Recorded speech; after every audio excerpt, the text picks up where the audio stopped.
the Pacifica Synod, and it's good to be with you, and it's good to see you as well. Thank you for your participation today as we kind of reintroduce Growing Young into our Synod and into the work that we hope to do together going forward.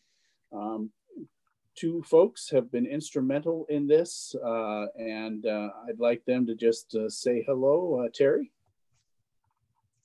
Hi, I'm Terry Robertson. I serve with the Pacifica Synod, actually in the area of accounting and communications, but I also work with our Synod youth team and connecting our youth ministry leaders. It's good to be here. And hi, I'm Deacon Mindy Bugay. I serve at Incarnation Lutheran in Poway, California, outside of San Diego.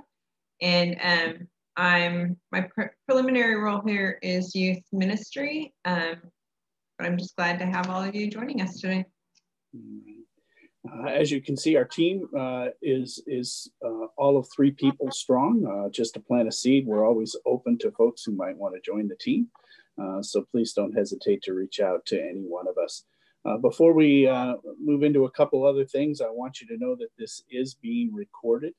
It's being recorded for the purposes of folks who can't be here today or this last Monday, and they'll be able to see the works and kind of the plan of what we're going to be doing, especially after the first of the year. I'd like to take a moment of time for prayer now. So let's just come together and kind of center ourselves. The Lord be with you. Also with you. Gracious and holy God, we come to you with humble hearts, thanking you for the day, thanking you for this new day of creation that surrounds us. We thank you for your presence in your church. We thank you for the way you blow in our hearts and minds, and how you poke and prod us to consider things that we might not even have on our radar. Gather our time together, Lord, with us in a way that we feel your embrace, and ask that you be with each person who is invested in young people in the church, and also the church in general. So please, Lord, guide our time again this day, and we bring all of this in your name. Amen. So we'd like to take just a moment to allow you to introduce yourselves. I will flip through my screens here. I'm on my iPad. So first of all, the way it angles, it looks like I'm kind of standoffish. I apologize for that. I'm really not. I have to scroll my screen. So I'll just call your name as I see you. I believe you've got some different names in your pieces, but we'll go with that. So I see a Vanessa. Just say your name and which ministry you're connected with, please. Good morning, everyone. My name is Vanessa Caldwell. I am the office manager at Hope Lutheran Church in Riverside. Okay, fabulous. Nancy. Hi, Nancy Dottie, and I'm a member of Incarnation Lutheran in Poway. Dennis? Hi, I'm Dennis Chernikoff. I'm a member of the council at Gloria Dei Lutheran Church in Dana Point. Brenda? Maybe Lutheran Church in Riverside. Okay. Andreas? Good morning, Andreas Toda, pastor at Carlton Hills Lutheran Church in Santee, just east of San Diego. And Pastor Tom, you and I have never met, but thanks for preaching this past Sunday. Oh, sure enough. Sure enough. The wonders of technology. Shirley. Hi, I'm Shirley Lee, deacon at Hope Lutheran Church in Temecula, California, family faith formation focus. All right, thank you. Moses.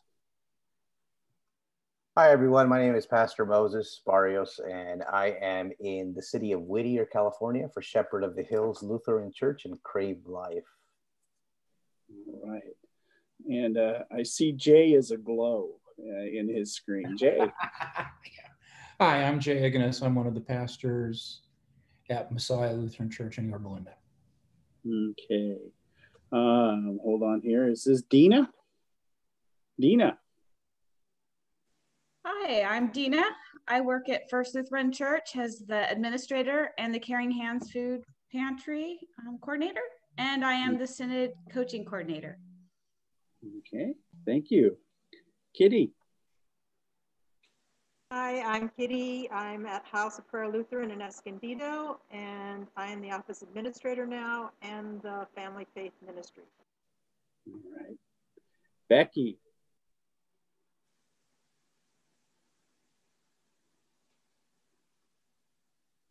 You're mute. Yeah, looks like you're unmuting yourself, but you're still muted. There we go. Sorry. Go. No All right. problem. Hi, I'm Becky Tarts, church secretary at Lutheran Church of Our Savior and youth minister at Spirit of Hope and Lutheran Church of Our Savior out in San Bernardino. Okay. Welcome. Diane. Hi, I'm Diane. I'm an ELCA pastor serving an Episcopal congregation in Honolulu. Welcome. Let's see, it's 9 a.m. your time? Okay. Just getting into the day. All right, Jennifer?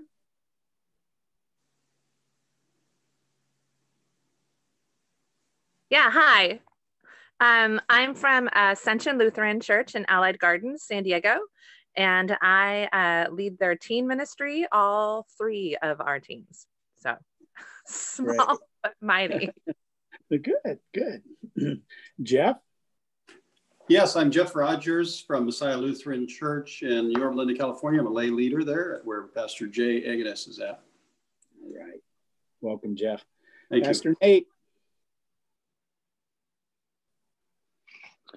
Hello, I am Pastor Nate Allen. I'm at St. Paul Lutheran Church in Fullerton, California, and I have a friend with me this morning.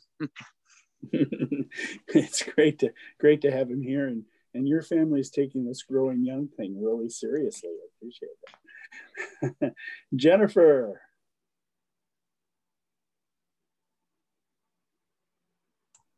I think you did Jennifer already. Oh, did I? Okay, I see. I scrolled my screen, and so whoever Kimberly. I've missed. I think Kimberly. Yeah, go ahead and take it over.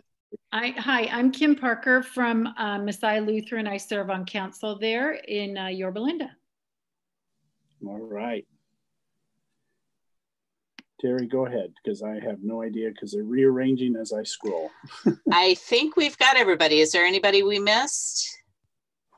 I think we're good. Okay, fabulous. Well, again, welcome everybody. We're glad you're here today. Just a reminder that, again, it is being recorded. Some Zoom etiquette, we just ask that you remain muted. There will be an opportunity for questions at the end. You can prep us a little bit with your questions if you want by typing them in the chat, and we'll cover them at the question and answer piece at the end. Beyond that, I'd like to turn this over to Mindy, Deacon Mindy, for some opening words for us. All right, thank you. Well, first of all, thank you all for being here today. It's just so nice to have such a variety of church leadership roles represented. As leaders, one of the main responsibilities that we have is to have a good sense and a solid understanding of the reality in which we are involved. So I'm going to be sharing with you the realities of Christian church demographics in the United States. And please keep in mind as I do that these are pre-pandemic statistics that I'll be sharing. Okay, so this first slide is a pie chart, and it shows that 22% of the US population at the last census is between the ages of 18 and 29 years old. But the church population of mainline Protestant churches doesn't reflect a similar participation rate. A growing number of young people are not staying involved or have not been raised in the Christian faith. And over a 7-year span from 2007 to 2014, Pew Research reports a growth in the adults who identify themselves as nuns. Now, nuns include atheists, agnostics, and those who just have no particular religion. Fewer adults are connected to a Christian faith community each year. Now, this slide shows a little bit more current data into 2018, 2019, where the nuns grew again by 3% to a total of 26%, and those who identify as Christians decreased an additional 6%. The fact is that currently there are no major denominations growing in the United States. Most churches are shrinking with the average attendance of 70 weekly worshipers, and the ELCA is following that trend.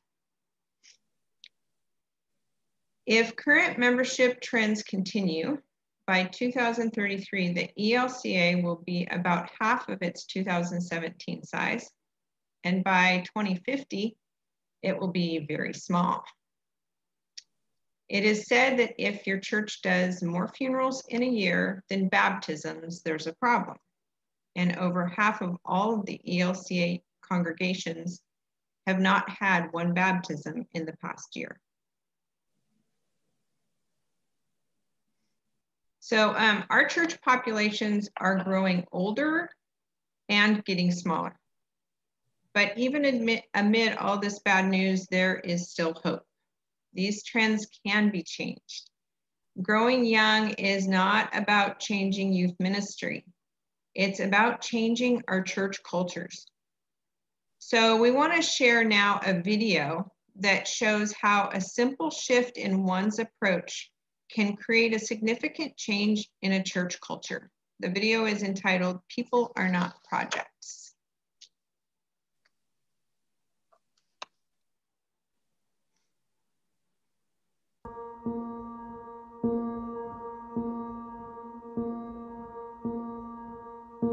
Discipleship was not a word that I heard growing up. No one said, oh, I disciple so-and-so. We just kind of did it. The Lord was pushing me to step out and essentially started learning the message of discipleship. Kind of felt like a burning bush experience where the Lord was like, it's time to start passing that on. So the next question is like, oh, well, great, to who? My family had come to fellowship when I was in the 7th grade, and they put me in a youth group. And I didn't like youth group because I'm an old church. I was the only black kid in my youth group. I didn't want to feel singled out. I had the worst attitude. I didn't want to be there. We were all in this tiny room, 4 middle school, high school girls, and I barely know any of them. I thought, all right, there could be a divine appointment in this room. So I'm just going to keep praying, and I'm going to wait. I'm going to let God speak. And I kid you not, there was one in the room who was like not having anything artificial. And she sat beside me, and I was like, who is this woman? Like, why is she here? Like, she's 20-something and she keeps talking to us and wants to be like our Sunday school teacher, but it's not even Sunday school. But she like had this gentle like persistence about her that I didn't notice. That night, I just started dreaming of this young girl. Sometimes we were going on walks, sometimes we were going on runs, sometimes we were sitting around at a table, and I thought, okay, I'm gonna ask her to coffee because 13-year-olds like coffee. I was 13, 14, didn't drink coffee. I was like, I mean, I guess. I don't have nothing else to do, are you gonna pick me up? I knew it was an obedient move. I want to have it all together, but Lord, I don't know what's next. I'm sitting at coffee with a 13-year-old. I don't know what to say. He's like, just pursue an honest conversation. Just talk to her. I remember she asked me a question about like someone's relationship in the youth group. I think they're gonna break up. And usually, if I talk to an adult like that about another adult, the adult would say like, well, you don't know anything, like you're just a little girl, or like, that's rude, how do you know? But she didn't say that to me. She kind of had a conversation with me about what I had just said, and it wasn't a conversation of like correction, it was just a conversation between a person and a person. I mean, when you're 13 and you're in school and you have parents and everyone's older than you and telling you what to do, but then this one person comes into your life and like, here's what you say. Like, emotional, but that like melted my heart. And I think that gave like she could have said anything to me after that and I would have hurt her. So, I mean, she calls me her sister and we're sisters. People are not projects. We started sitting down and meeting. We were for sure going to see each other on Sundays, but all of a sudden, a project didn't emerge. There wasn't this point where I go, okay, I'm discipling you and you're my disciple. It expanded what I really think that God meant for discipleship to be. This has been the one thing where I feel that I've been blessed in every way. She's a gift, she's a little sister. It's just meant the world to me. See people as people. Don't come with all the answers and all the help, but have a conversation with someone and taking things slow and looking at people as if they're royalty, because they are. Treat people, like they're your friend, and actually mean it in your heart.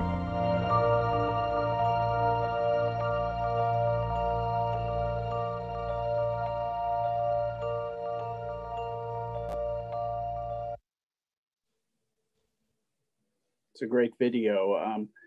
Just a technical question before I move into church culture. Can you see me on your screens? Or have I disappeared? Okay. No, you're a black box. Yeah, another window has popped up on my screen and I can't get it off. So you're gonna have to deal with me as Darth Vader or something at the moment. So I apologize for that. It's on my iPad. It's happened before and it's just a bizarre piece. So I deeply apologize for that. But I wanna spend a couple of minutes here talking about church culture.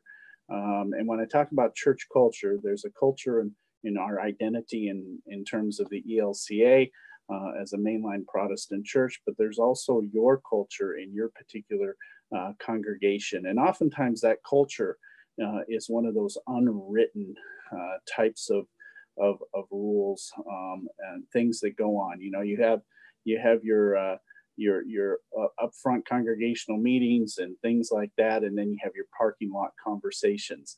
The parking lot conversations oftentimes reflect a truer sense of one's church culture. We want to really focus in here on understanding that growing young isn't about changing youth ministry or any particular programs. It's about changing church culture. How are we going to engage people in a way that's accepting, in a way that's neighborly, in a way that's kind? All of those things can be intentional pieces in terms of the way we operate and act as a church. On our call or our video today, we have churches of all sizes in our Pacifica Synod who are represented here on this call, and we all have a lot of common challenges or headwinds. One of those is, how are we growing younger as a church? And let me preface that when we grow younger, it doesn't mean that we're forgetting our older folks who are in the church. But we, like so many churches, have created this, or have not created it, but we have this void of generations that are not predominant in our churches. And so how do we go about doing that? We may look at a big box church down the street or something, and it's not diminishing their work in any way, and say, why are we not like them? Well, just to let you know, they're part of these statistics too. So when you hear things like the average worship attendance, and you hear different numbers between 70 and 100 people in Protestant congregations across the United States, those large churches are in those numbers too. If they weren't, then our numbers would be even lower. So it becomes a challenge of how we address this culture, that we're open, but the best way to do it is through practice and the things that we do. We can't just do lip service that we want to grow younger. We have to practice it. We have to make it a priority. We have to budget accordingly. We have to say that this is important for us as people of God, to welcome all people of God because we're all children of God. So what are some of the things that we don't need to grow young? Well, one of those is we don't need a precise size. Every one of you in the ministries that you represent here can grow young. You don't need a trendy location or region. Visibility, while always important, visibility can be accomplished in a variety of different ways. You don't need an exact age, okay? We can grow young through, you know, our seniors can grow young in their heart and mind, and our folks who are middle-aged can grow young in heart and mind. The main thing is being connected in a way that welcomes people with a sense of hospitality. We don't have to be part of a popular denomination or a non-denominational church. We don't have to have what's called that cool quotient. When I was a youth worker for many years early on in ministry, I used to have a fun time with especially the junior high age and confirmands, because you'd always run into some of the young people that were just what we call terminally cool. Terminally cool. They were just, hey, we're so cool. Well, you don't have to be a cool church to have a growing young spirit in your midst. You don't need a big modern building. Okay. In fact, sometimes that can work against you. You don't need a big budget. But within any of your budgets, how you prioritize what you spend your money on is often reflective of what's important to you. And so we need to build into how we utilize our resources to grow young. You don't have to have a contemporary worship service. There are plenty of young people out there who enjoy the complete opposite, smells and bells and the whole 9 yards, if you want to put it in that term. It's just a matter of your spirit of how you experience folks and welcome them to the ministry. When I was in a North Orange County ministry in Fullerton for a number of years, we had about a 5-year stretch where we were gaining people at our most traditional service at 11 o'clock, where it was all senior citizens except a core of about 10 youth or college age youth from Hope University, which was a very conservative evangelical university. Half of these folks that attended over a 3, 4 year, 5 year stretch were pastors' kids. And they were looking for something that was just the exact opposite of what they grew up in, which were large, big box evangelical churches. And they asked if we could even go back to using some of the Latin in our liturgy. Well, you know, we laughed, we had a good time with that, but it was a welcoming spirit, and that's the important piece. We don't want to water down what we say. You know, kids and young people are smart. We need to respect that intelligence that they have. I can tell you today that a high schooler has far more knowledge about so many things in the world than I did when I was in high school. And we have to think in those terms and appreciate what they have to say and contribute. And we don't have to have a hyper entertaining ministry program, okay?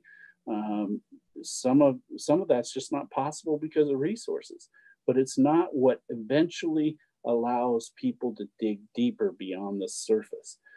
It's about the relationships we establish with one another. So that all being said, we want to remember that growing young isn't about changing the youth ministry. It's about changing church culture. I'm going to turn it over to Terry now. Thanks, Pastor Tom. I'm going to share my screen and we're going to talk a little bit about what is growing young. Where did this concept start and what is this all about? So let's do this.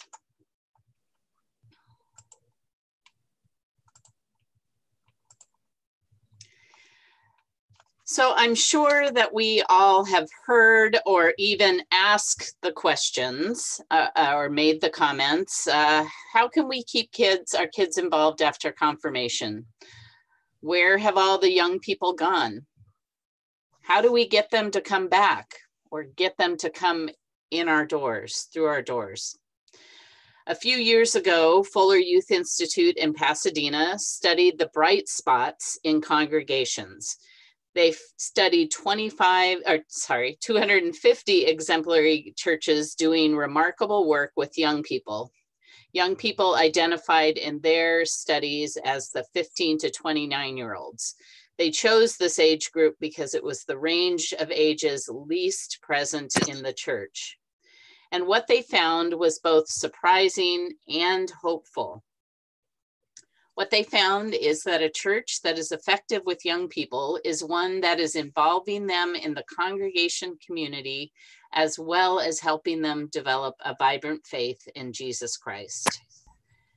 These congregations are engaging young people and growing spiritually, emotionally, missionally, and sometimes numerically. And while doing so, they're bringing an overall vitality to the whole church. I want to focus on the word vitality and whole church here. This is not, as we've mentioned, about changing youth ministry. It's about church culture.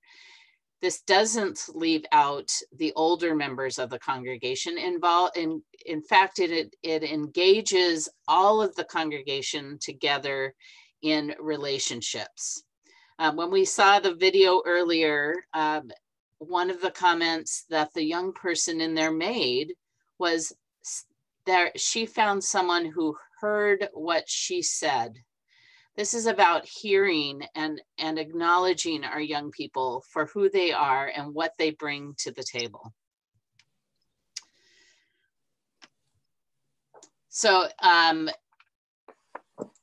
So the research that they did, and the Growing Young book was first published in 2016. So this is not something brand new. This has been around a while. But what they did is their extensive research covered 250 congregations, 1,300 interviews, 10,000 research hours, 21 different major church traditions, congregations whose size ranged from 100 to 10,000, new church plants less than 5 years old to historic congregations with over 100 years of history, suburban, rural, and urban settings, and almost half of those they studied were not predominantly white. So if you're wondering whether there's a church like yours involved in this study, there is. Chances are there is.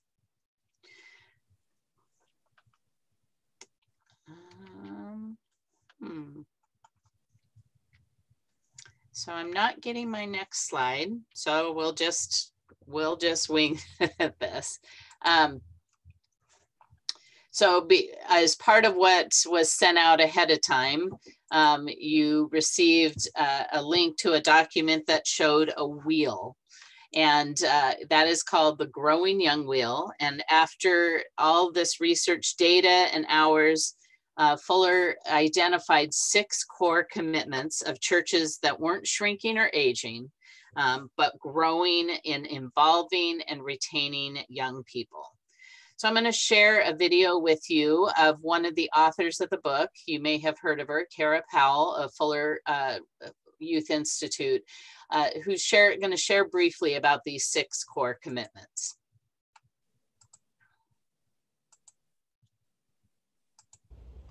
So in the midst of the research we did, studying 250 churches that aren't aging or shrinking, but are growing young, we tried to figure out what do these churches tend to have in common.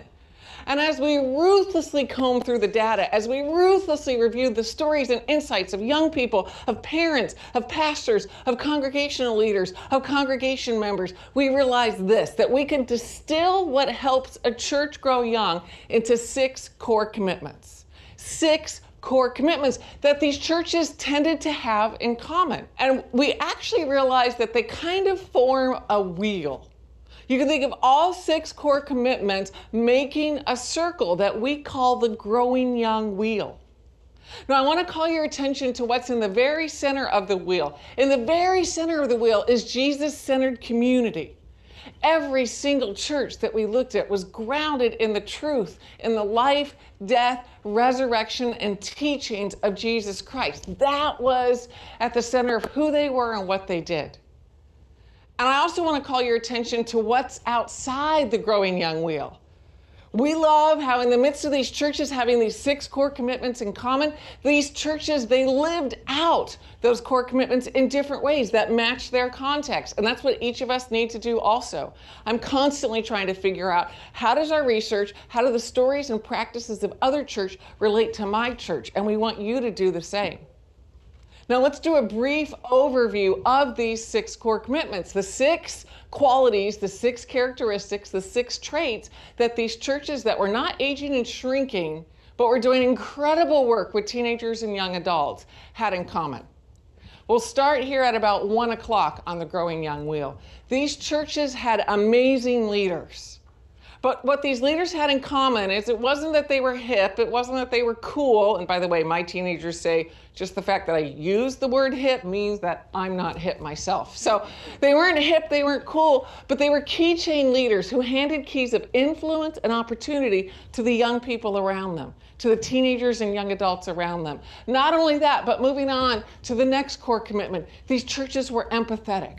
They cared deeply about what young people were going through. It wasn't us and them, it was all us. In the midst of that, these churches were very grounded in Jesus's message. They didn't get trapped in the culture of Christianity per se, but they were ruthless about focusing on Jesus. And that was magnetic and transforming young people. Not only that, but these churches had warm relationships. They were a hotbed of honesty, of realness. They were like family. These churches prioritized young people and young people's families across the board. In fact, they had a disproportionate priority on young people. And when they prioritized young people, the entire church benefited. And then lastly, these churches neighbored well.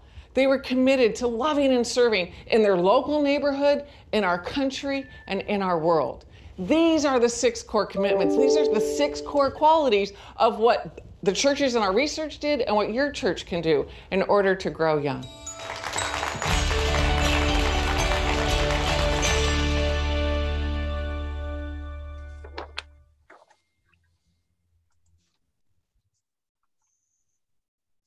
Okay, I was working feverishly trying to get this other window out, and it just is determined to stay there. So I'm still sitting in my black void, but I can see all of you, so it's great. I'm the richly blessed one. You're the lucky ones because you don't have to look at my mug on the screen.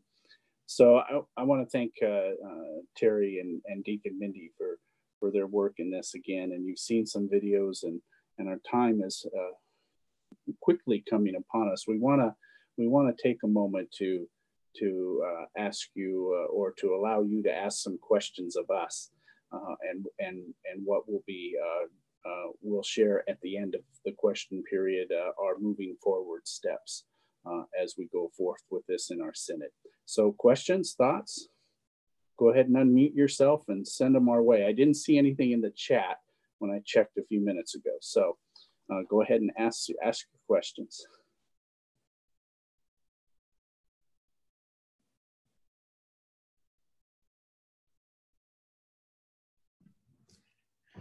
Yeah. On the wheel, there's an arrow that kind of pops off to the side, and it says "growing old" or something like that. And it comes off. It looks like it comes off of a category that says "prioritize everywhere." What's going on with that? I don't understand what that's doing on here. I'm easily confused and I need help. Terry or Deacon Mindy, you want to take that? I can jump in. The way it was explained to us in the training is that was one of the main components, that if churches aren't focusing on that, that's when they really started to grow old, lose the young people.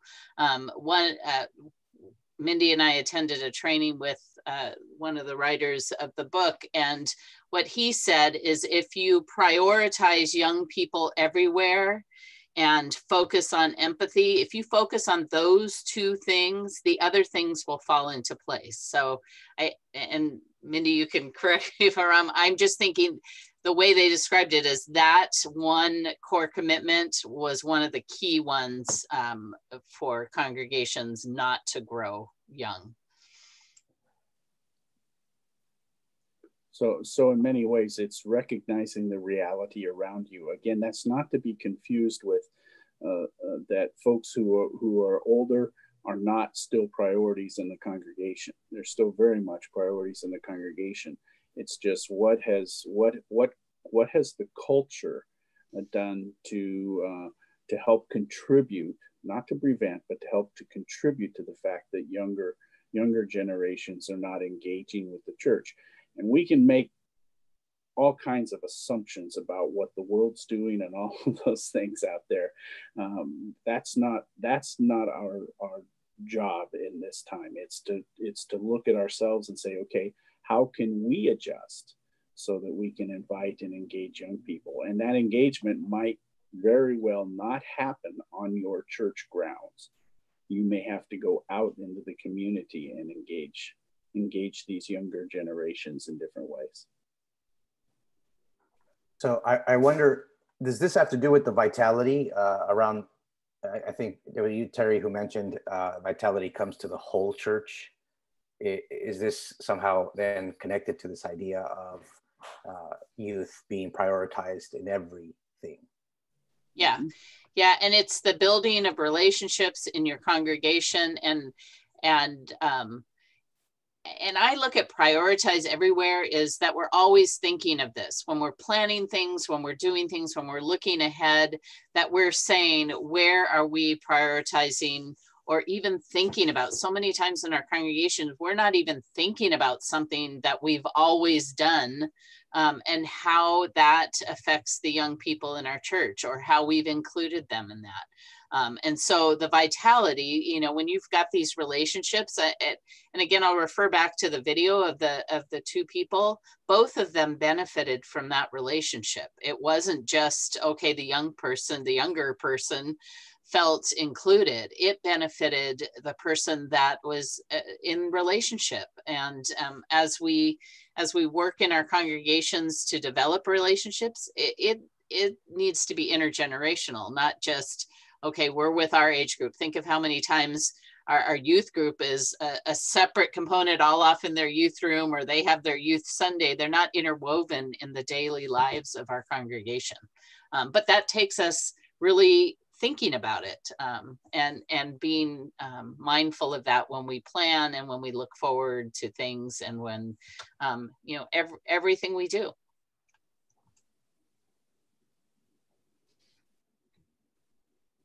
So as I'm listening to this, I'm thinking to myself, but hasn't this always been the way that we have thought about engaging our youth, warm and empathetic and involve them and valuing who they are? And I'm thinking maybe that, Tom, what you said about maybe having to go out of the church, the question today seems to be more, how do we build those relationships and where? Because it used to be the kids were in our congregations, our families were in our congregations, and we just had to be good about connecting with them. But now our families are stressed to the max with schedules that are totally filled from morning till night. And we have to think maybe of how do we connect with our young people in different ways. And even not our young people, but young people generally in the culture. That's the challenge, I think. And how do we? Sure. It's absolutely a challenge, and I think from a congregational standpoint, you know, if there are ways that even, you know, to invite young families into something in the community, not so much, you know, on campus, but to get, just to get that sense that they're welcome to show up at anything, whether it's in the community or on our campus or whatever it is, but we want to be in relationship in the community as well as one-on-one. And I mean, if we're talking just about the younger kids or college age kids, you know, how do they then spread the word that, hey, our church is doing something cool, come and see it, right? But not only come and see it, it's like, come and be involved, because we have something for you that you can engage with and it'll be meaningful. And I think that's where, you know, having something that's meaningful to people, they will make the time for it in their busy schedule. Yeah. And we have to stop being a thing that they put on their schedule and become the thing that gets scheduled, and everything else is scheduled around it. And that's the challenge. I agree. I think getting to that point of having that, the significance of the faith-filled conversation is key, because they don't need another thing on their schedule activity. Right. How do we reach the point of having that faith impacting conversation? Mm-hmm. And it's all about building relationship. It's all about, you know, investing time and energy into getting to know one another. And as you build that relationship, as you become closer, don't shy away from the God talk. Don't shy away from talking about Jesus. That's our identity as the church. We're not a service club. Certainly we have service that's a part of what we do. We're not an entertainment club. Certainly there's entertainment that happens in our churches and things that we like to have fun doing. But why we are here is we are God's hands and feet in the world. We need to be open about being the church and to not be afraid to talk about Jesus. And also to not think about what's this going to be 10, 15, 20 years down the road. I mean, we've all experienced 2020, and it's been, you know, nobody predicted this in terms of a pandemic. Be in the moment with these young people. It used to be that generations upon generations would be part of the same congregation over and over and over again through the years. That's long past us in a mobile society. Many of our young people, as they graduate and go, you know, on to college and then on to their careers, many of them are not back in the same communities in which they were a part of in their childhood days. But what we do when we talk and we build up faith and we connect with them across the generations, we're planting seeds of the value of where they can live that faith out in some other church in another part of the country, or even another part of the world, wherever God leads them in their vocations. Great questions. Other questions?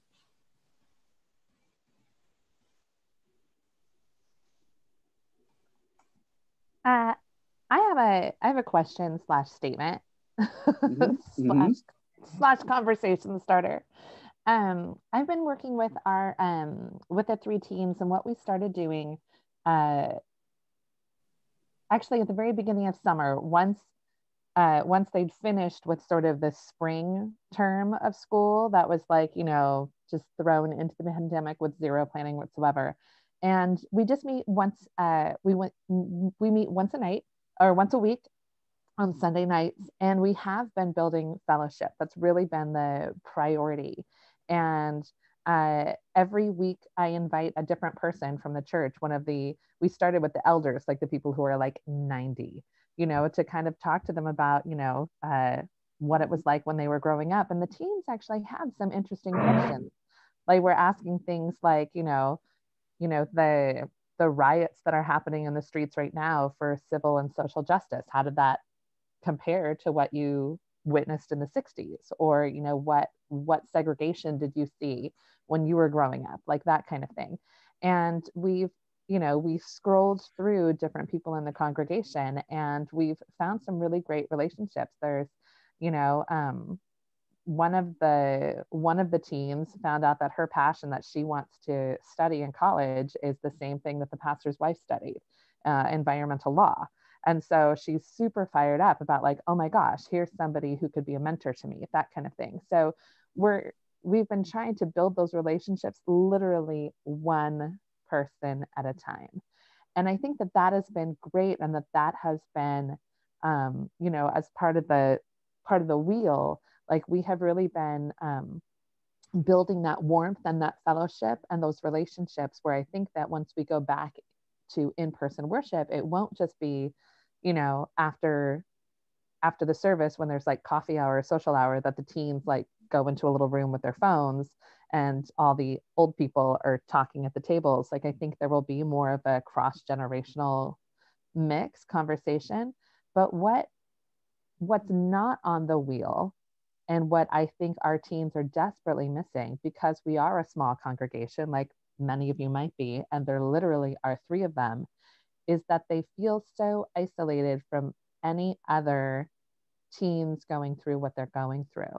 And so I would suggest that one of the ways to keep youth interested in church and whatever is to do intercongregational things. Like I think my group is really hungry to reach out to members of another Lutheran congregation, another ELC congregation, whether it is in San Diego or in, you know, Riverside or wherever it is, just to, you know, and Zoom makes that all really possible. You don't have to take a field trip and drive there. You can get to know other teens who believe what you believe, because they kind of feel like unicorns. They've known each other since birth, or the new girl came when she was 4 years old. So they have all grown up together for over, you know, anywhere from 12 to 16 years. And I think they need that fellowship with other youth, because that is what keeps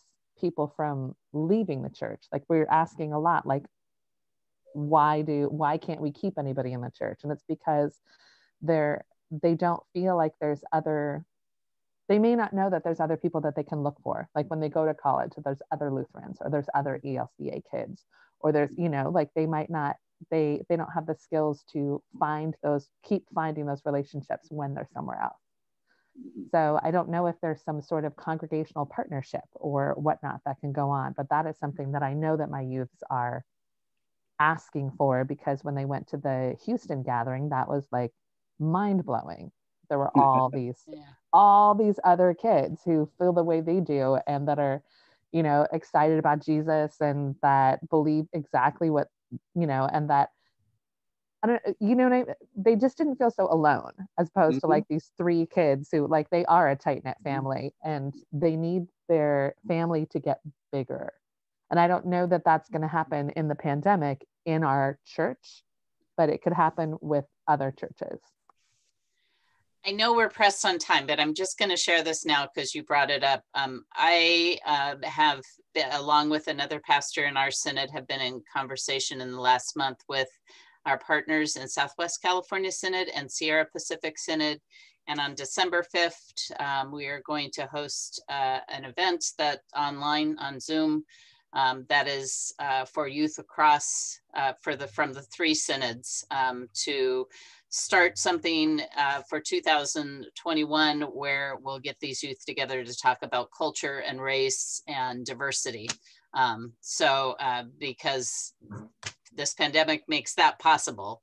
But so watch for that. Our e-news will have information when it goes out, hopefully tomorrow. So. And you bring up, you know, kudos to you for identifying this as a need, because when I would go to national youth gatherings with youth from churches, and I've had as few as, you know, a half dozen youth to as many as 30 youth at a time connected into the youth gathering stuff.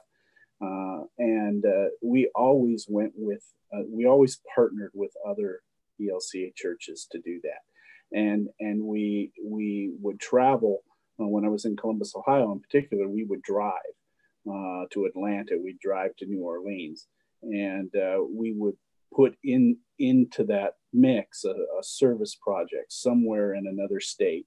One year it was building playground equipment at a Missouri Synod Lutheran church who needed help in Alabama. It was doing different types of service work and projects where the young people not only problem solved together, but they interacted. And then, those relationships become valuable pieces. Then when they walk into the Superdome in New Orleans, and they're blown away that here are 25, 30,000 young people singing the music to Setting One, in a worship service, they're hit by that. But then they have the small relationships of the smaller groups that become important. So yes, and don't just limit it to ELCA would be my encouragement. We have a lot of partner churches in the ELCA that we could do that, from Episcopalian to Methodist to whatever, that might engage and be a part of things in the local community. So hats off to that. And we're hoping to be able to facilitate some of that, as a synod too, going forward. But we're open. It's gonna happen. It's gonna happen on the ground. That's where it's gonna happen in the organic ways of our individual ministries. Well, we have kind of hit our time. Please send us notes, emails or whatever. But we're just gonna spend a couple moments here talking about what's coming next. So Terry? I'm happy to share that. The ELCA has invested money and time into training leaders from across the synod to share growing young within their synod. Mindy and I started this process in last September when we attended an in-person training in New Jersey. And we came back with a plan, and we're in the midst of trying to implement that when the pandemic hit. So we rebooted what we had talked about, and Pastor Tom and I attended another training in August, same basic training. And what we've come up with is beginning in January 2021 and continuing through June, we will cover once a month, or each month, one of the 6 core commitments. And we will do this over Zoom. There will be 2 identical sessions, just like this training or this workshop was, one offered during the day and one offered in the evening each month. And for about an hour to cover each of the 6 core commitments. It will be open to anybody who would like to attend. They will be recorded for those who can't make all of those, to kind of walk through what each of these are. As we learn more about it and investigate these, you'll find that these aren't things that cost money. These aren't things that need a big budget. These are things your congregation can do and everybody can do. It's not a role of the youth minister. We will have registration for them so that the Zoom links are sent directly to those who wish to attend. There will be a webpage on our Synod website that will have information and the recordings of these. In December, we hope to have the schedule for all 6 months so that you can plan ahead of time for when those will occur. Our initial plan had included or really focused around working with congregational cohorts. So each congregation, if they wanted to form a team that looked at this together and met with a facilitator, that is still something that is an option if there are congregations who wish to do that. We just figured in the midst of the pandemic, it was probably just one more thing that was be hard for people to commit to an 8-month program with this. We figured these 1-hour Zoom conversations that you could attend based on your schedule were a little bit easier. I think I've covered that. I didn't look at my notes and then was trying to get through them pretty fast. Yes. To start you off, all of you who attended today, you will be sent a one of the Growing Young books. If you already have that book, we encourage you to share it with somebody else in your congregation. And I think Messiah has a pretty good presence here. Messiah, I will probably mail all yours. I will mail all of yours to the church office together rather than individual mailings. But everybody else, whatever address you provided when you registered will be where I send your book. We have a question in the chat. Thank you, Terry. We have a question in the chat asking about the slides. I'm pretty sure we can put those slides together and email them out. Terry and Deacon Mindy, can you work on that? So great. And we'll send that out to everybody too. And maybe we can just go ahead and include the Monday night crowd we have as well. Yeah, I figured I'd send out just a thank you to both groups after we finish this. So, and where to find the recordings as well. Yeah, and my counterpart up in the Sierra Pacific Synod, Tita, was talking with me the other day, and I was telling her about Growing Young, and she has expressed an interest of possibly plugging in with us. So we might have some Sierra Pacific folks next year engaged in some of this as well. I want to encourage you that it begins now, even though we're in a pandemic and the church is still scattered. Okay, there's going to be a time when we are going to come back together, and hopefully sooner than later. But we need to begin putting together our strategies now over these next months, because this is the prime time to do it. So we're ready to go when we do get back together in implementing strategy. So I want to encourage you to begin conversations with your leadership, with your church councils, and saying, hey, we're going to talk about this. There's more things. Invite them to the sessions that we'll be having next year. And that engagement can then help us to be prepared when it's time to go. I will leave you with two kind of downer statistics, but I want my challenge with you in these downer statistics are to kind of say, we're committed to not letting that happen. Okay, and one is that the anticipation is that over the next 5 years, in not just the ELCA, but all church bodies, that 20% of all congregations will close as a direct result of the pandemic. Okay. And the second statistic is that when we get back together, worship attendance could be as low as half of what it was pre-pandemic. So there are a lot of challenges in these particular statistics. Not that these are kind of snapshots of expectations that could happen. But if we get out far enough ahead of it, how well are congregations now remaining connected? It was one thing to be in this pandemic for 3 months, and then 6 months, and then 9 months. God forbid we have to do this for another 9 months, okay?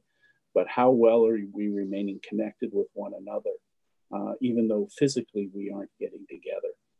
As we go through this second surge that looks like it's going to be worse than the first surge, how are we going to engage our folks in our communities and in our congregations on a regular basis? If we can do that well, that will help us do Growing Young well, because we will be practicing consistency in engaging others in our midst, caring for one another, loving one another, accepting one another. And once we get through all of that, we dive deeper into the ability to have great conversations and to carry out the gospel that Jesus has placed in our hands to do. Any other thoughts? Anybody want the last word?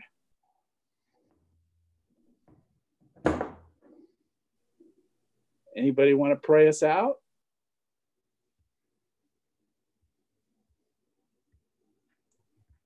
Doesn't have to be a pastor. I'll pray. I feel like I'm on a Synod youth team call. Like, okay. Let's pray. Gracious and Heavenly Father, we give thanks for this time together. We ask your blessing on our ministries as we work to engage our whole congregation and specifically reach out to the younger people in our congregation to invite them to be a part of relationships and community as we share leadership and share our lives and our faith. Be with us as we finish our day, and we ask for your healing for all those suffering from COVID and for our nation. In your name we pray. Amen. Amen. Thank you, everybody, for your time today, and hopefully you can plug in with us as we go forward in January. Those dates will be forthcoming. Yeah, and watch for an email by Saturday, and hopefully your books will arrive within the next week. So they're going to be shipping from Amazon. So yeah. Just to let you know, they're going to come directly to you from Amazon. Thanks. Thank you. Sorry, Mindy. Thank you very much. All right. Take care. Thanks, you guys. It was good. Thanks.